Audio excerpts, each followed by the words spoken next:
so trippy. Andrea, if anything happens, I got this. We'll get through the hills together. We're going to get through it together. So this is wild because I had this talk show at the NBC station in Cleveland I was there for about 7 years and was in charge of interviewing interns for the show too. So I hosted it, but I was also a lead producer on the show. Your interview is one that stands out in my mind forever. Do you remember it? You think I know where I'm going with this? I think I know where you're going. Was it involving a song or something? Yes. Okay. Well, we would have totally been canceled today. It was a long day. I'd done a lot of interviews. You came in, and when you're interviewing person after person, you get tired. And so you got there, and I was like, I am so over asking this. So why do you want to get into TV?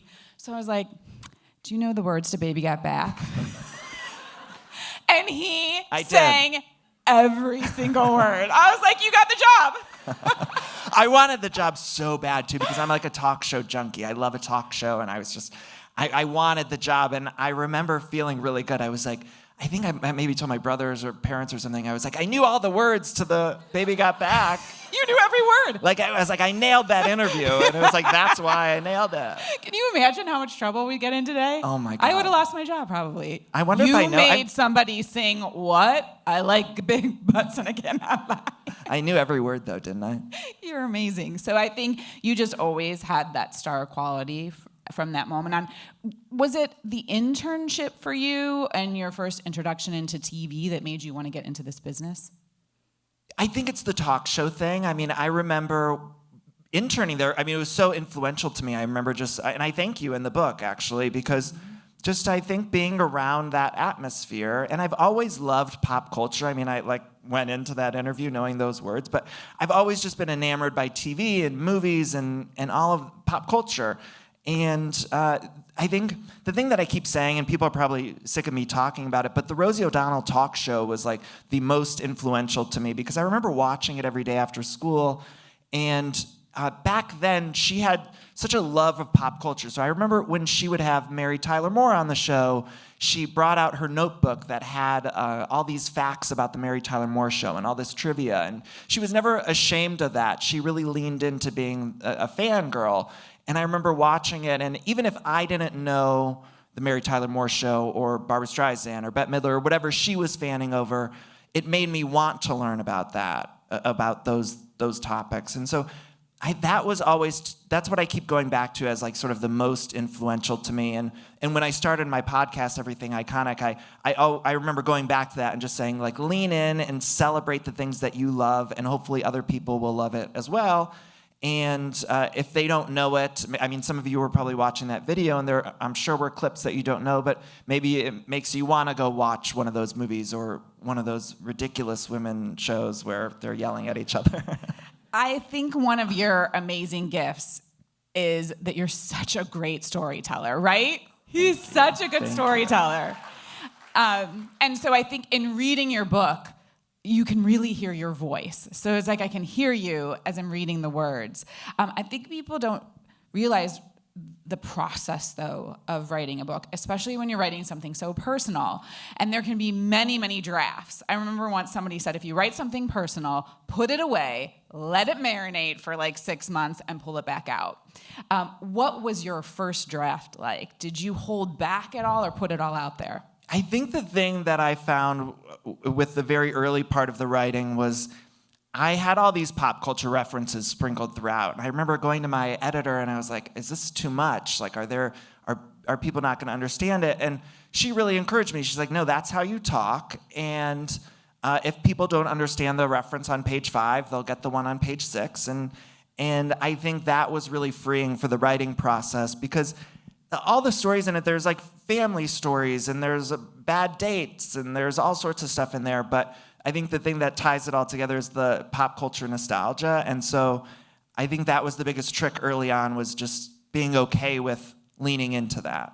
Does that make sense? It does. What was it like the first time you gave a draft to your parents? Oh, I was the most nervous about them reading it. Mostly my mom, I was just terrified. Because my mom, she can be a little buttoned up. I love you, Mom, but She could be a little buttoned up, and so she was the only one really that I was nervous about. And everyone else, a lot of people's names I changed, and I was able to change stuff because I didn't want anyone to feel exploited. Although I did exploit Katie B. She's in the audience here. She's the only one I think I put her name in there because she was really okay with it. But I wanted to just be able to change everything, but I couldn't change my parents' names. And so I just wanted to make sure that they liked it, and luckily they did, and they were really supportive and great about it. But once my mom said she liked it, it was just like the weight off the shoulders, like that was, yeah. Did you hear from anybody whose name you changed? Like the mom, Deb. I really loved Deb. Do you still talk to Deb? Do you know what became of Deb? So there's this chapter in the book where there was a sleepover, and I like to say in the book, like, I loved going to friends' sleepovers because I would always want to wake up in the morning and talk to, like, the mom of the house. Like, that was always the real fun of the sleepover, was, like, talking. And I tell a story about a woman named Deb, and we would sit down, and she would pour me orange juice, and she would tell me about her husband. It was an asshole, and we were chatting. It made me feel like a grown-up. But in real life, her name is not Deb, and so I did change those names in there. But I haven't heard from anyone yet. I mean, I think most of my close friends or family who are in it have read it, and no one's gotten mad at me yet. Peloton Patty? No, I haven't. Not yet. Not yet.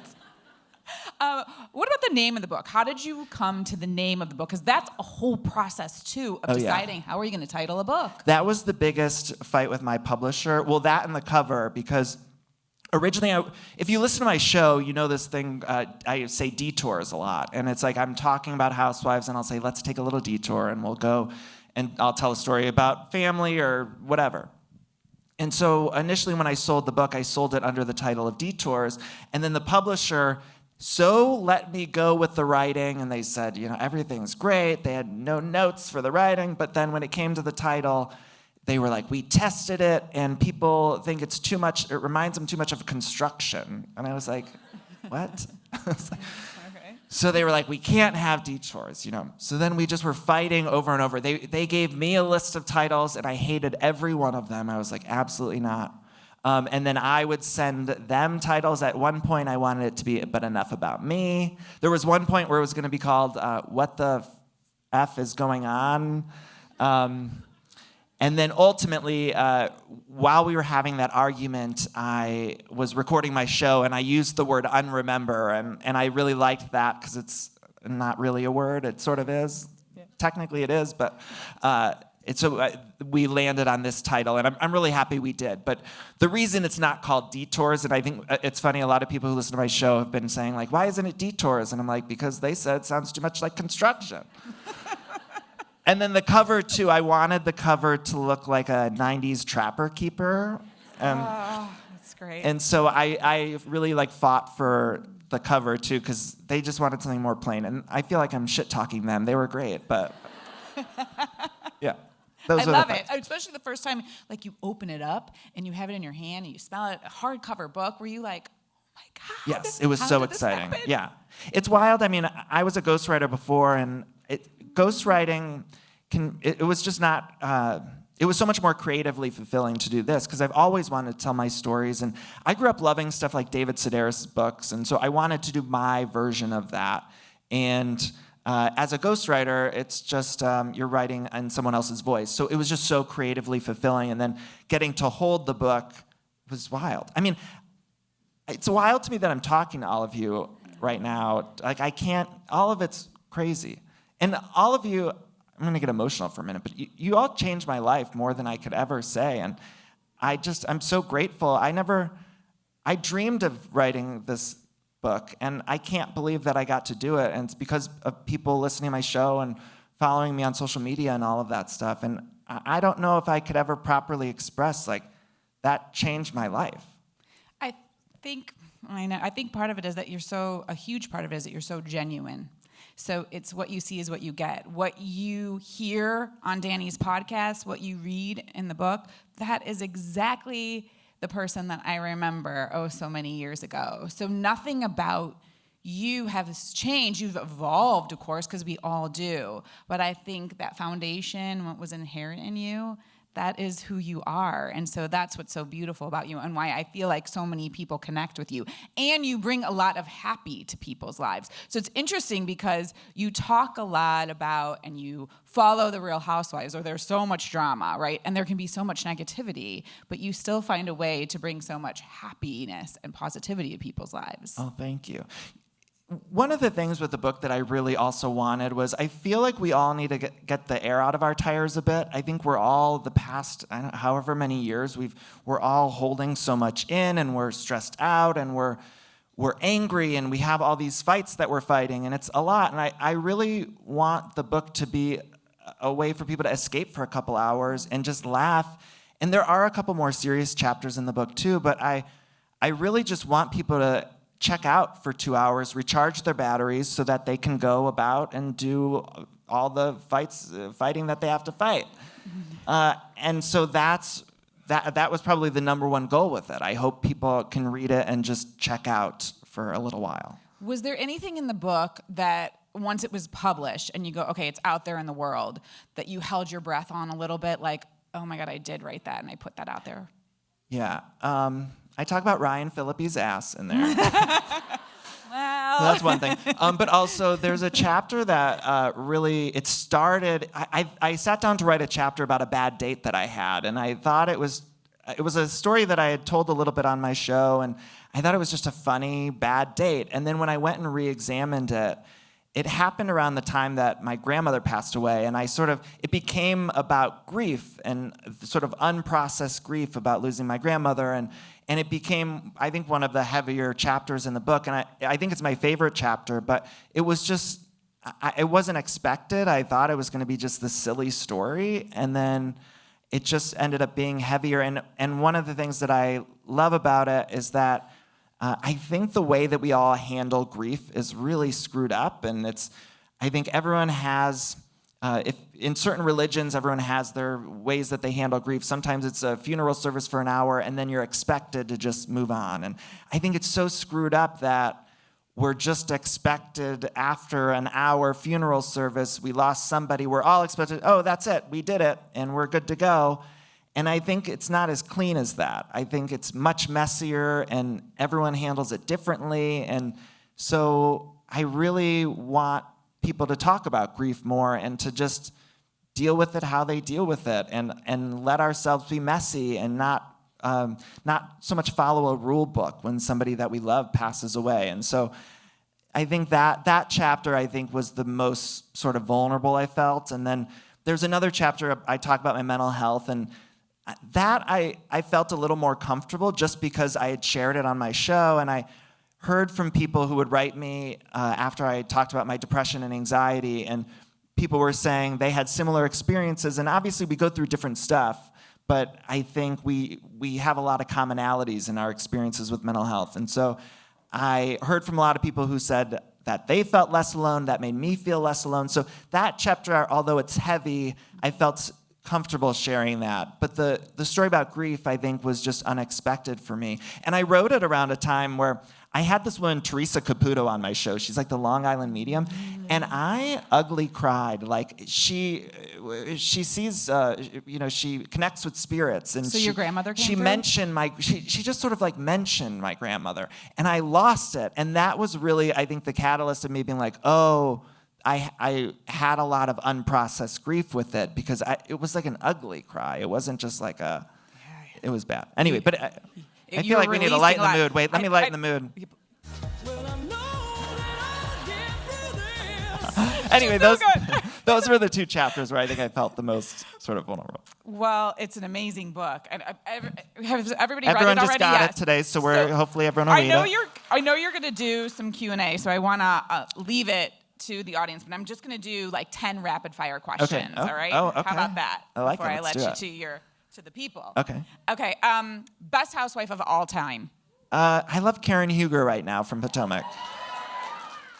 The next city that should have a housewife show. Cleveland. I know this is rapid fire, but I really keep saying we need a Midwest Housewives. Yes. I don't know why they haven't really haven't done it yet. But I think from what I understand, I don't know if I should be saying this, but from what I understand, I think they're going to be doing a couple new cities. They got Dubai coming, which they've announced, but I think Peacock is going to be doing one or two. They're looking to do a couple, so I'm hoping one of them will be. I feel like you have Andy's ear. Maybe you need to talk to him about a Cleveland should I show. Send him Linda's resume? Maybe, Mom, would you be a housewife? Who would you cast? Oh my! I don't know. I don't know. Your mom? Anyone in the audience would want to be a housewife? Would anyone want to do it? Okay, the Real Housewives, this ultimate girls trip. Who would you have cast, or do you think they cast it perfectly? Okay, so somebody asked me this the other night, and I think I have my final. I think I would.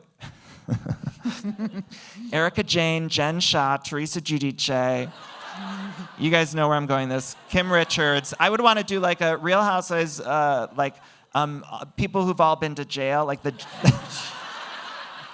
Luann. It would be like a ultimate girls or ultimate prison trip or something. We'd workshop the title, but all people who've had legal issues, I think would be really fun and just so chaotic. Okay, so how do I unremember this? It becomes a movie. Let's say it becomes a movie. Would you want to play yourself, or would you cast someone to play you? I'm working on trying to make this into a TV show, and we're hoping everyone cross their fingers. But I would love to play me, and then have like some. I don't know, Mom. Who do you want to play you? Has she made a request yet? I don't know. Mom? I think I love Bonnie Hunt, and she sort of released. She has that like Midwest energy. So they'd have to have Midwest energy. Okay, all right. The first thing you would ask Jessica Simpson in an interview. Oh, this is so hard, Andrea. So much for rapid there's fire. so many eras that I would want to talk to her about. I think I would want to talk Newlyweds with her, like that whole era, because I'm fascinated by that TV show. And also, yeah, I think that's it. Literally, this changes every 3 minutes. Yeah, I would want to talk about Newlyweds. And I think specifically the end of Newlyweds, there's a lot of kind of rumors about what happened and when they were checked out of the marriage, and they were apparently already sort of separated by the end of that show, but then they still filmed and sort of pretended for a little while. So I'd want to know like when it actually stopped. And she goes into a little bit in her book. I don't know why I'm plugging her book here, but open book, get it now. It's great. That was a great show, though. I love that show. Good. It was so good. Okay, if you put together a best of version of everything iconic, what would be the 5 moments that would make it into the show? Number 1 is Miss Piggy interview. I interviewed Miss Piggy. It was the greatest day of my whole life. I think Andy Cohen. There was a really cringy moment with Allison Hannigan, which some people know. And it makes me laugh a lot, so I think I would include that. And then what I need 2 more. I think Rosie O'Donnell was a big interview for me, and I think Devon Sawa for 90s Kids. That was a big deal for me. Those are just the ones that popped to mind. By the way, your Rosie interview was fantastic. I listened to that just this morning. I re-listened to it. It was really, really good. Thank you. Okay, name somebody who you used to fanboy over who you're friends with now. Oh, Molly Shannon, actually. Like, I was just talking to we're at the Cuyahoga County Public Library, and she's coming in like a month or so. And when I was in high school, I think my friend Katie, who's here, we went and met her at Chagrin Falls. Molly Shannon was here, and a friend who worked at the popcorn shop called and was like, Molly Shannon's in Chagrin Falls. And so I remember grabbing my mom's keys, and like, I'm a terrible driver anyway, but I was especially a bad driver. I picked up Katie B, and we rushed off to Chagrin Falls, and we waited till she was done with dinner, and she came and talked to us, and she did like that superstar pose. We have all these photos. And she was so I remember telling her, I was like, I wanted to be on SNL and all that stuff. And I was like, what do I do? She's like, go to Second City and the Groundlings. And then I did exactly that. Like, I was like, okay, I'm going. Because Molly Shannon said so. Yeah. She could be a Real Housewife of Cleveland. She's from here. Could. Yeah. Monica Potter. Do you like it when a housewife used to be famous, or better when they pluck somebody from obscurity? I think I like obscurity because they're more unhinged. I think sometimes like the famous actors who join, they tend to be a little more guarded. Yeah. So, which is sometimes fun too, but I like an unknown who just comes in there needing a paycheck, like real bad. Okay, if you could only have access to one station, one network, what would it be? I mean, I feel like I should have to say Bravo, right? Yeah, because But I don't what think. do you want to say? No, I think. Yeah, I think it would be that. Okay. It would be that. Who's your most iconic person of all time? Mariah Carey. I love her. I love her.